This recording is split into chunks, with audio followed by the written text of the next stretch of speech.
محمد محمد محمد الرسول اللہ۔ حضرت صلی اللہ علیہ وآلہ وسلم کو امانت کا اس قدر خیال تھا اور آپ کے نفس میں امانت کا خلق اس قدر عظیم الشان صورت میں موجود تھا کہ آپ نہ صرف اپنی ذات میں بلکہ اپنی اولاد اور اپنی نسل میں بھی امانت کے اس خلق کو خوب اچھی طرح ودیت کرنا چاہتے تھے۔ تاریخ اسلام کا یہ واقعہ بہت معروف ہے کہ ایک دفعہ آپ کے ایک نواسے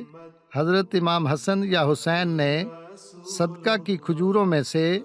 ایک کھجور اٹھا کر اپنے منہ میں ڈال لی۔ حضرت صلی اللہ علیہ وآلہ وسلم نے